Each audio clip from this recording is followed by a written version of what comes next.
bienvenue dans l'épisode 10 de Serial Causeur, l'émission 100% causerie série. Et Tom est toujours avec moi pour présenter ce nouveau numéro.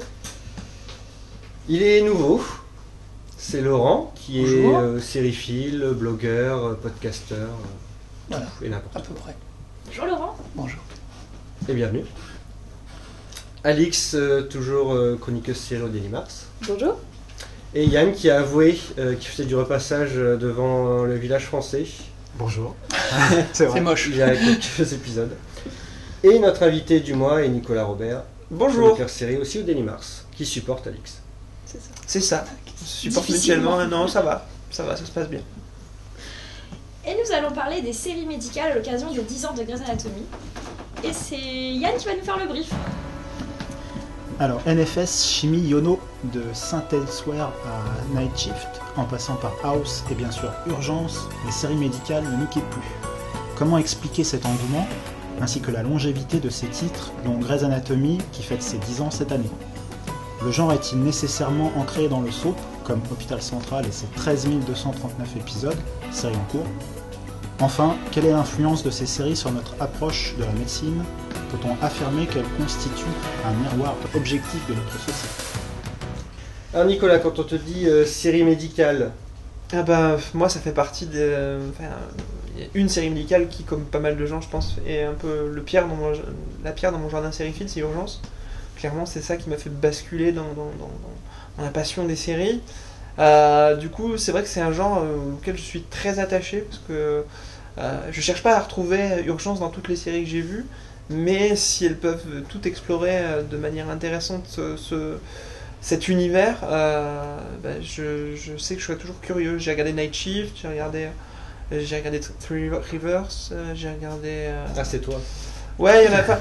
On était deux. Plus d'une fois, enfin j'en ai regardé On était tous au plusieurs délire. qui étaient assez décevantes, mais de la même façon que, en fait, on pourrait se dire oui, non mais les séries médicales c'est bon, on les a toutes vues, on dit jamais ça d'un cop show. Enfin si, on a des gens qui détestent les cop shows, mais c'est un genre qui est complètement chevillé à la société évoluant, il y a quand même moyen de faire quelque chose qui peut nous parler aujourd'hui. En sachant qu'on fête les 10 ans de Grey's Anatomy au mois de mars, est-ce que pour toi, t'es client de Grey's Anatomy ou Alors moi je suis pas avec très... Urgence c'était... Non, enfin c'est deux projets très différents avec leur qualité et leurs défauts de chaque côté.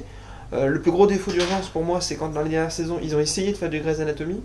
Je pense à la saison 13 et la saison 14 qui étaient qui tiraient vachement plus sur la corde du soap opéra que sur la série ancrée dans la société.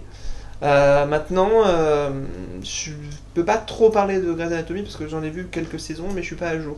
Je sais que il faut pas. C'est un peu comme une courbe sinusoïdale. Il y a des bonnes saisons et des moins bonnes saisons, et c'est pas forcément parce qu'on avance dans le temps que ça décline. Apparemment, la saison 9 est vachement bien, là où la 7 et la 8 posaient plus de questions, par exemple. Maintenant, je dis ça, je ne fais que citer des gens dont je connais les goûts et dont je pense qu'ils sont très sûrs, notamment notre rédacteur en chef. Quelqu'un suit Grey's Anatomy parmi vous? Non, moi j'ai testé un peu le truc et je trouve ça très trop soap. Je trouve que je me pose la question du côté médical qui serait presque pas un prétexte, mais qui finalement est un espèce d'accélérateur de drame. C'est-à-dire que la force comme disait Nicolas, pourquoi les séries médicales fonctionnent, il y a un côté où c'est du drame en accéléré. C'est-à-dire que tout ce qui se passe dans un hôpital, on joue avec la vie, la mort, avec la santé des gens, donc fatalement c'est un accélérateur de drame. Oui, là moi je valide complètement. Enfin, moi je regarde Grey's Anatomy et c'est vrai que du coup c'est le genre médical, comme dans certains cas le cop show ou le La série judiciaire. Voilà, les séries des judiciaires, tout à fait. C'est vraiment le côté, l'avantage de la série médicale, c'est le côté, on a énormément de personnages qui sont dans un vase clos, c'est-à-dire l'hôpital. On peut un peu les bouger de là, mais voilà, on a quand même un décor global. On a ensuite énormément de personnages de passage qui sont les malades et qui peuvent amener une multitude de dramas différents, de sujets, de couches sociales. Enfin voilà, il y a vraiment, on peut absolument tout explorer de ce point de vue-là, avec des personnages voilà, qui sont, comme tu le disais, vraiment qui jouent sur la vie et la mort. Donc il y a toujours une espèce de tension dramatique qui peut aller du plus léger au plus intense. Et c'est vrai que Grey's Anatomy joue beaucoup sur la corde du soap opéra, mais elle a aussi cette intelligence justement de beaucoup traiter des choses sociales et et culturelle, enfin voilà, dans les personnages qu'elle aborde et dans les épisodes par épisode, et du coup on a une variété de sujets abordés qui est très très très très large, quoi. Yann, t'es client de séries médicales? Oui, mais Grey's Anatomy, pas trop en fait. Et je pense que quand je vois quelques épisodes, ça m'arrive, je repense tout le temps à Urgence en fait. C'est vrai que c'est. Je pense qu'en France, Et ouais, je il sens y que a un je trouve que prisme. ça vient après et pour moi ça, je me dis tiens mais bon ils font ça moins bien de manière générale en fait. Ouais, Et je trouve que en fait dans Grey's Anatomy j'ai vraiment le sentiment que voilà c'est un casting, on a monté un casting, alors il y a le machin Mamour, tout ça. Ah, le Docteur fameux Mamour. machin. Et puis voilà, on les C'est un a bilan. assemblés pour un casting, quoi, plus que pour la série médicale et ce qu'on peut faire avec. Bah, le cadre médical est plus un prétexte qu'autre chose. Et finalement, tous les cadres des séries de Shonda Rhimes sont plutôt des prétextes pour placer des personnages face à des dilemmes, généralement des femmes fortes, confrontées à des situations dans lesquelles elles sont obligées de faire preuve de force. Là où les personnages masculins sont pas toujours très sexy chez Shonda Rhimes. Enfin, moi je sais que j'ai beaucoup aimé le personnage de Cooper dans Grey's Anatomy, parce que justement, non, dans Private Practice, parce qu'il y avait une relation d'amitié homme-femme qui était intéressante. Mais sinon, moi je trouve, j'adore l'acteur qui joue Shepard dans Grey's Anatomy, donc j'ai oublié le nom là tout de suite. Patrick Dempsey, mais moi je le trouvais vachement plus émouvant dans Once and Again par exemple, quand il jouait le frère autiste de Cella Ward. Moi je trouve intéressant justement le fait que dans le côté relation homme-femme dans Grey's Anatomy, il y a cette utilisation du fait que tous les personnages ont des statuts forts en tant que chirurgiens, en tant que voilà, donc il y a toujours l'opposition avec les internes, mais malgré tout maintenant ils sont tous relativement égaux dans les personnages historiques. Et du coup, il y a à la fois le traitement de comment ça se passe dans le couple quand la femme est forte aussi. Est-ce que ça ampute en partie la force de l'homme ou pas? Et du coup, il y a cette espèce de dichotomie entre leur vie médicale, mais qui donc, l'intérêt c'est pas tellement qu'elle soit médicale, mais surtout qu'elle soit professionnelle et avec des choix importants, et leur vie personnelle et leur rôle d'homme et de femme dans leur vie personnelle, quoi. Là-dessus, sur Urgence, ce qui est intéressant, c'est que justement, les personnages n'avaient pas de vie personnelle. Enfin, ils avaient une vie personnelle qui était tellement impliquée avec l'hôpital que la plupart des personnages, dans mes souvenirs, quand ils partent, c'est pour Benton pour élever son fils. Dès qu'ils ont une vie de famille ou des choses plus importantes, enfin, qui eux se mettent à considérer comme plus importantes que l'hôpital, ils quittent la série. Et c'est le départ de beaucoup de personnages. Alors, c'est soit ça, soit ils prennent des hélicoptères sur la tête, ça dépend lesquels, mais. Dans l'idée, c'est souvent ça, et donc je pense qu'Urgence, à la différence de Grey's Anatomy, le médical est, au moins au départ, le cœur du sujet. Et ce qui a marqué la France, on va dire, parce que nous on n'a jamais vu ça, c'est qu'on avait une série qui se voulait réaliste, qui l'était, alors avec tous les défauts qu'on y trouve, mais en proportion, mais nous on avait une image, au moment où France 2 diffuse Urgence, on a l'image de la clinique de la Forêt Noire, voilà, où c'est des trucs, espèce de soap, où le médecin il est juste une blouse blanche et tout. Donc le fait que d'ait démarré en parlant de NFS Chimie Yono, ça nous a tous marqué parce qu'on trouvait ça vrai tout d'un coup. On se disait mais elle a été beaucoup marketée sur justement son côté réaliste. Dark Notamment Hitchton, France 2 a accepté de l'acheter s'il y avait une VF qui était supervisée par un médecin, parce qu'il disait tout à fait. si jamais on dit des trucs qui sont pas vrais, on va recevoir du courrier, on va se faire taper dessus. Donc il y avait le côté, c'était l'époque des années 90 où on était vachement pour crédibiliser le fait de regarder une série, il fallait dire non mais c'est réaliste, ça se passe comme ça dans la vraie vie, comme si on prenait des raccourcis, c'était non mais du coup c'est une cochonnerie de la télé. Enfin, petit à petit les choses ont évolué, mais ça c'était un problème qu'on retrouvait beaucoup. Sur la forme aussi, il y avait des choses intéressantes, l'épisode en direct. Oui, ouais. Bah oui, enfin, c'est tellement moi je peux parler 3 heures. C'est des trucs qu'on a pu refaire après. Par contre, je trouve que c'est souvent aussi du coup on peut mettre le médical à plein de sauces. On prend un truc comme House, c'est tout sauf une série médicale. Alors que c'est Sherlock Holmes, Holmes qui traque les maladies plus que les coupables. Et comme Three Rivers avait tenté, alors non pas grand succès, mais de montrer la série médicale le don d'organes avec un point de vue vraiment spécifique qui était le don d'organes, et en plus avec des points de vue vraiment se mettre à la place à la fois du médecin, enfin de tous les intervenants du don d'organes, et du coup donner une vision de ce caractère médical là, enfin de cet acte spécifique là, médicale, une vision beaucoup plus complexe et beaucoup plus... Ouais. voilà.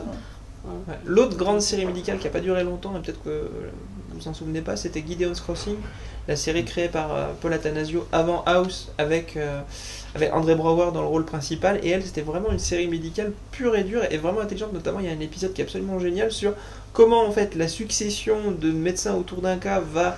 Chacun va louper un petit truc et à la fin on arrive à une grosse erreur médicale qui fait que quelqu'un meurt, quoi. Et c'était vachement bien fichu. C'était l'adaptation d'un bouquin. Maintenant, beaucoup de séries médicales sont portées par... Ça a été écrit par le docteur machin, donc attention, c'est costaud. Monday Morning, c'était ça. Je crois qu'il y a une série qui arrive à la rentrée l'année prochaine, qui est l'adaptation d'un bouquin aussi. Ouais.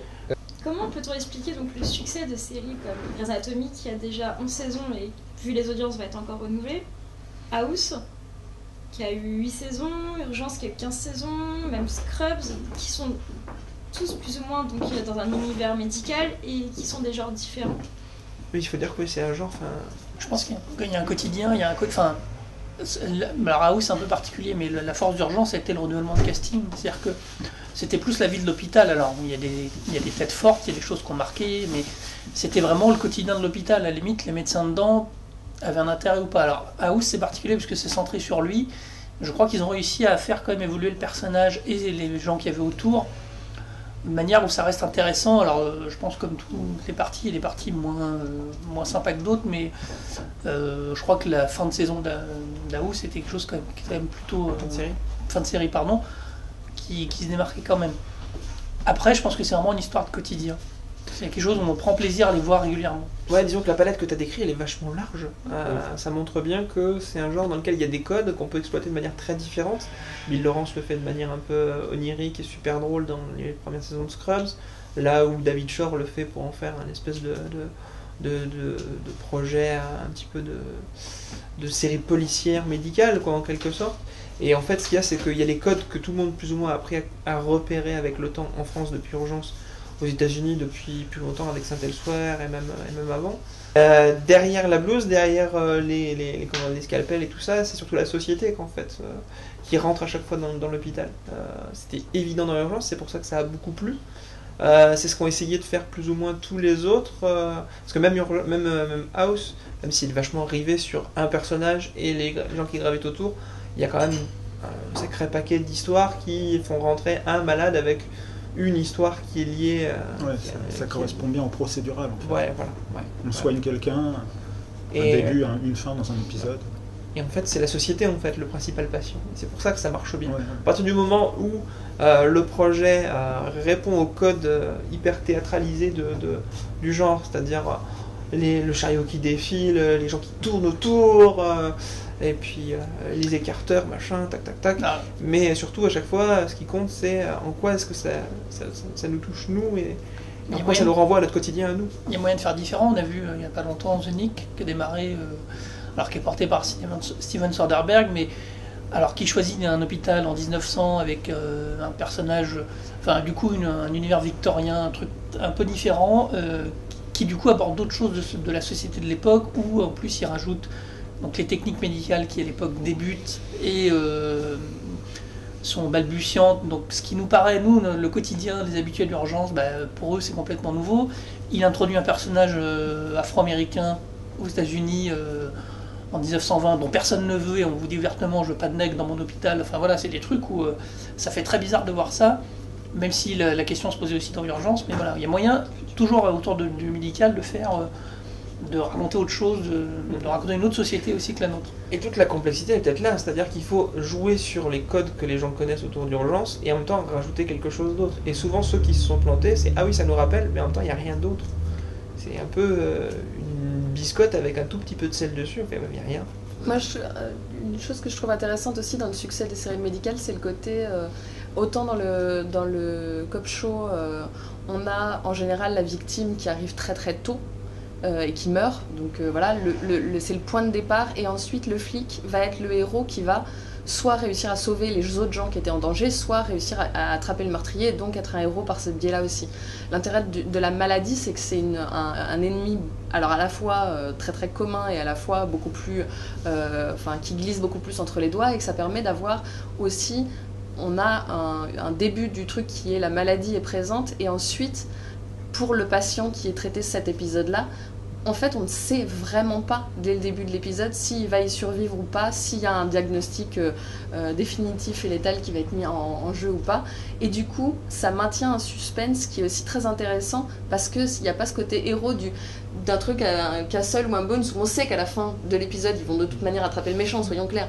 Alors que là, on place le héros face à un truc où ça va le transformer, lui, profondément, d'être face à ce genre de cas. Mais voilà, il sera un héros même si le personnage meurt, parce que quand le personnage, le patient du jour meurt, il est un héros parce qu'il aura quand même fait tout ce qu'il fallait, mais il va quand même devoir supporter le poids de ses échecs et de la remise en question qui doit aller avec, quoi. C'est l'excellent épisode Love Lemons Lost dans la saison 1 d'urgence où Mark Green essaie de faire accoucher une femme par césarienne. Qui dure tout l'épisode. Qui dure tout l'épisode. Comment est-ce que il a tous les problèmes médicaux possibles. Et voilà, et l'épisode est bouleversant parce qu'il est très bien mené et il a eu des prix. Les médecins ont vraiment dit voilà, ça c'est notre métier.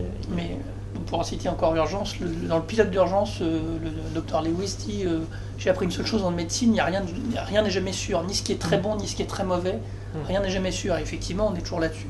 Et puis ouais. Mais alors, pourquoi certaines séries ne marchent pas du tout?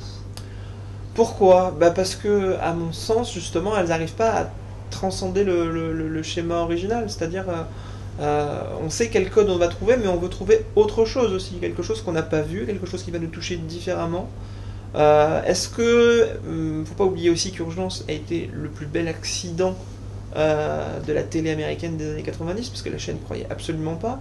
Et que peut-être que maintenant, du coup, arriver à proposer quelque chose de différent, alors que le cahier des charges est de plus en plus compliqué à remplir, c'est difficile de trouver, de trouver la bonne formule.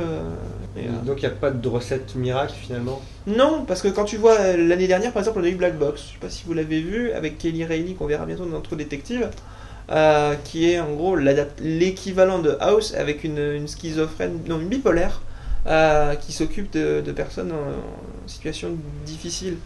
Sur le papier, ça pouvait être intéressant, mais malgré tout, ça marchait pas parce que c'est comme un cop show, on peut en faire à la tonne. Il y a le casque aussi qui est important. On est sur des séries de personnages. Les malades, on sait entre guillemets, c'est pas l'originalité de la situation qui est intéressante. Je pense que le cast y joue beaucoup, et si Grey's Anatomy fonctionne depuis un certain nombre d'années, c'est ça. Le cast de House, non, je suis en train de Hugh Laurie est quelque chose d'énorme, c'est-à-dire qu'il tient une partie de la série, il tient la série. Non seulement c'est le personnage principal, mais il insuffle un truc à la série qui est unique. Et pour répondre, pour faire le lien entre ta question et quelque chose de très juste qu'a dit tout à l'heure Yann dans le briefing, c'est que qui dit série médicale dit aptitude à utiliser le soap. Ces codes, Saint-Elsewhere a marché là-dessus parce que c'était une série qui pouvait être hyper soap de ce point de vue-là, Urgence l'a été aussi, mais peut-être que certains utilisent trop justement le côté soap et pas assez le côté qu'est-ce que la série médicale nous dit sur la société dans laquelle on évolue aujourd'hui. C'était la grande force d'Urgence qui est arrivée à parler du sida en 94, qui a parlé de ce que c'est qu'être sourd et la culture sourd et muet. Ouais, alors qu'on pourrait considérer ça comme une maladie, et les gens qui sont sourds disent non. Du coup, qui dit langage dit culture, dit façon d'appréhender le monde, donc il faut aussi respecter ça. Il y a eu plein de choses qui ont été abordées. Il y a un épisode absolument incroyable sur la maladie de Charcot en saison 12, dans lequel on voit ce pauvre James Woods, progressivement perdre le contrôle de ses muscles. Enfin, c'est le seul épisode de la saison 12 qui est incroyable, quoi. Mais je vous avais dit 3 heures, donc arrêtez. Il y a eu pas mal de séries médicales qui ont été commandées là, pour la rentrée 2015-2016. Donc on va citer quelques-unes. Code Black, donc l'adaptation d'un documentaire qui nous plonge dans les urgences mouvementées de Los Angeles. Il y a LFE, donc, qui elle se déroulera à New York sur des internes en seconde année, donc ce sera un drame médical. On a donc Earth Matters dont on parlait tout à l'heure, donc qui sera un soap médical aussi. Et encore un nouveau spin-off de Chicago Fire, Chicago PD qui s'appellera Chicago Med. Est-ce que vous pensez que ces séries maintenant ont encore une chance de fonctionner à la télévision malgré le nombre déjà important de séries médicales qu'il y a actuellement, ou qu'il y a eu? Il y a eu une période où ça s'est arrêté, hein. C'est ça qui est marrant, c'est qu'il y a eu une période où on n'en a plus eu, et puis là maintenant ça y est, il recommence. il y a toujours des effets de mode. C'est-à-dire qu'on a eu pas mal de sitcoms sur les familles à un moment donné, puis après on a eu sur les gloires qu'on essaie de recaser. Là maintenant on repart sur les séries médicales, mais vous remarquerez que les 3 que tu as citées, elles sont toutes les 3, elles renvoient à des codes précis. Code Black, comment ça s'appelle, les urgences à Los Angeles, qui s'appelle le Los Angeles County. Putain, si t'as pas un gros panneau, oh les mecs, si ça vous rappelle pas quelque chose, je sais pas qu'est-ce qu'on peut vous dire. LFE, la course des internes, Grey's Anatomy, au-delà du côté soap, c'est quand même la compétition entre Christina Yang, etc. Blabla. Donc on tire un petit peu sur cette ficelle-là. Art Matters, côté un petit peu soap, et ben on y revient. Enfin, toutes les 3 essaient de renvoyer à des choses qui existent un petit peu à côté. Oui, Chicago. Chicago Med, ça va être comme Chicago Fire, comme Chicago PD, ça va dire une bande de feignasses qui va écrire des épisodes en disant des blues. ok, on va faire. Moi, ce que j'adore chez Derek Haas et Michael Brandt, c'est leur capacité à te faire croire qu'ils ont inventé le thé alors que tout le monde a des sachets chez eux, quoi. Mais Ce qui est rigolo, c'est qu'on a une série à New York, une série à Chicago, une série à Los Angeles. Donc on a tout le territoire américain de couvert, avec ses différences. Après, s'ils arrivent à trouver le ton, un truc qui va différencier sur, effectivement, pourquoi pas le lieu, parce que Urgence était lié à Chicago, parce que la ville est particulière, parce que il y avait des hivers, voilà, il y a beaucoup d'épisodes où tout d'un coup il se met à faire froid, ou des choses importantes. Enfin, je trouve que le lieu a aussi un sens, et le fait de le faire à Los Angeles, si la série ressemble à celle de New York, c'est qu'ils ont raté leur truc. C'est qu'à un moment, ça n'a pas de sens. à froid, celle qui paraît le plus sexy comme ça, c'est Code Black, parce qu'il y a justement cette dimension, voilà, on va raconter comment ça se passe, alors que dans la société, le soin se délite. La série qui s'approchera le plus la question du soin, Oui, en anglais on parle to cure, to care, soigner, prendre soin d'eux, c'est ce qui a fait le succès d'Urgence, c'est ce qui a un peu fait le succès aussi de Chicago, mais qui était déjà plus soap aussi.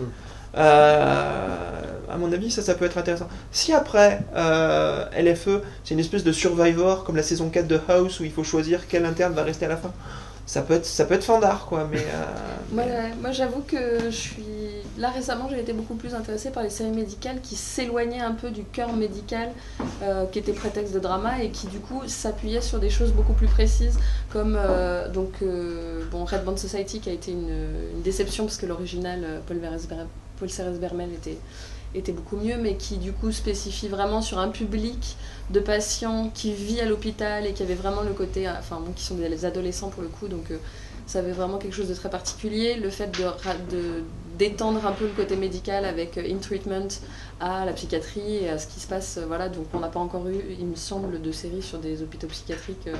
T'as eu Wonderland au début des années 2000, la première série de Peter Berg en fait, qui a duré 6 épisodes parce que les mecs ont complètement flippé en voyant ça, quoi. Mais le pilote était vachement bien. C'est l'histoire d'un type qui a été libéré alors qu'il était psychotique et qui débarque dans l'hôpital et qui tire sur tout le monde. Le pilote, c'est plus dur à vendre aujourd'hui à mon avis. Mais... Et il tire notamment sur le médecin qui l'a laissé partir et qui est enceinte. Et du coup, ça devient super soapy parce que la balle finit, touche le bébé, on sait pas si pouvoir le garder. Ils s'en sont inspirés, je crois. Ouais. Mais ouais, il y a eu Sirens aussi, qui est toujours en cours actuellement, où du coup c'est des ambulanciers. Enfin voilà, je trouve qu'il y a un côté actuellement justement, on étend un peu le cadre du care à toutes les professions qui s'y rattachent et ou à tous les différents contextes dans lesquels ils peuvent être. Et ça c'est assez intéressant. Du coup, les prochaines qui sont prévues pour moi sont beaucoup plus justement ce que tu disais des rappels de choses qui ont déjà existé et du coup qui peuvent représenter des recettes qui ont marché. Mais voilà, il n'y a pas quelque chose d'extrêmement excitant. Ou alors tu prends le contre-pied total, Getting On, pour HBO, qui est l'histoire d'un hôpital avec des personnes âgées, donc des personnes en fin de vie, et qui le pilote, mais comment dire, il le claque. Parce que franchement, il y a un tabou autour de la mort, il y a un tabou autour de la perte d'autonomie, de la vieillesse. Et là, ils arrivent, ils te le foutent en pleine tronche, avec notamment cette pauvre dame qui parle japonais et que personne ne comprend ce qu'elle dit, avec une qui essaie de dire à voix haute à la personne qui est au téléphone, qui a un traducteur de mandarin, alors que l'autre est japonaise, et donc vous avez le fameux téléphone arabe qui devient le téléphone mandarino-japonais, et la scène est... au début, le rire reste coincé dans votre gorge, quoi, parce que c'est drôle, mais c'est dur. Monday Morning, il y avait une bonne idée, parce qu'il y a le fameux God Complex aussi, auquel sont confrontés les médecins, c'est-à-dire que ils ont le pouvoir sur la vie et la mort, mais du coup, faut pas qu'ils oublient que, comme le disait le pilote de Law & Order, la différence entre Dieu et un chirurgien, entre Dieu et un chirurgien, c'est que Dieu se prend pas pour un chirurgien. Ouais. Et il y avait le côté justement, c'est des mecs qui ont pas le droit à l'erreur, donc peuvent prendre le melon, et pourtant ça reste des humains comme les autres. Donc il y avait cette idée vachement intéressante. Et malgré tout, elle n'a pas été très bien traitée par David Kelly, qui devrait arrêter de faire des séries médicales. Parce que autant dans le Fasse de la prétoire... justice. Non. Ouais, dans Non, les après, prétoires ça va, mais Monday Morning, ça a resté une expérience intéressante. J'essaye de retrouver le nom de la série à laquelle je pense. C'était une série. Ah, on va jouer. Voilà, aidez-moi. Oui. Avec Nesbitt, une série anglaise qui est Monroe. passée. Monroe, merci beaucoup. Magnifique. Très beau. Voilà, moi je vais dire C'est les Monroe Anglais. parce qu'elle arrivait après House et qu'il y avait énormément de composantes dans le personnage principal, donc qui est joué par Nesbitt, qui rappelait beaucoup House, et en même temps il y avait ce côté des séries anglaises qui prennent plus leur temps, qui sont plus posées, qui montrent la médecine aussi comme quelque chose où on n'a pas toutes les réponses tout de suite, où on ne peut pas courir pour changer la vie de quelqu'un ou pour lui ouvrir le cœur et faire une opération dans un ascenseur, voilà, mais la médecine comme quelque chose de, voilà, on annonce des choses aux patients, c'est compliqué, il faut qu'ils comprennent bien, et en même temps on est maître de leur destin parce qu'on a le savoir, alors que en même temps on est face à la fatalité de l'évolution de certaines maladies et tout, enfin voilà. Il y a eu Nip Tuck qui n'était pas sur la médecine même, mais sur la chirurgie esthétique. Alors je sais pas si on peut le rattacher un peu. Si, si. Mais... Les 3 premières saisons étaient vraiment pas même si c'était après un total what the fuck. Écoute, grand fan de Scrubs, que je pensais pas du tout qui ne pouvait pas me toucher. Et en fait, j'ai découvert une série avec beaucoup d'émotions, beaucoup d'humour, et qui savait vraiment parler aussi de choses qui nous touchent, comme voilà, la maladie. Ouais, mais dès médical, le quoi, deuxième mais, ou le troisième épisode, effectivement, on va oui, rire, voilà, on je va- sais que ça va déconner, mais ils savent gérer vraiment l'émotion et l'humour, Ouais. vraiment avec En on fait, sait c'est ça qu'il que va j'aurais dû rire, choisir. Bon bah remercie nos invités. Donc d'abord notre invité Nicolas d'avoir C'était été un avec plaisir. nous. Merci, quoi. Merci. Laurent, Alix, Yann. Merci.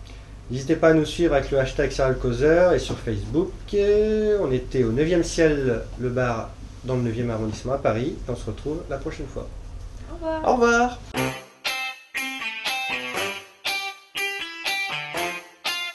Un bel frère, même maman, et que derrière, Bruit de... derrière la butte. Non, c'est des bruits, par exemple.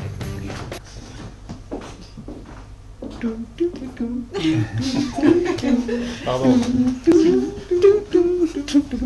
Vas-y. Il y a un guest de Catherine Deneuve Ouais. Oui. qui veut se faire implanter les cendres de son mari dans des implants mammaires qui est... Le début là. Voilà, ça, c'est le début là. C'est pas faux. Ryan Murphy, quoi. Voilà, c'est ça. C'est... Ah là là là là, non mais le jour où il fera un pénis qui chante, lui c'est parti. C'est tout gagné. Il donne pas les idées.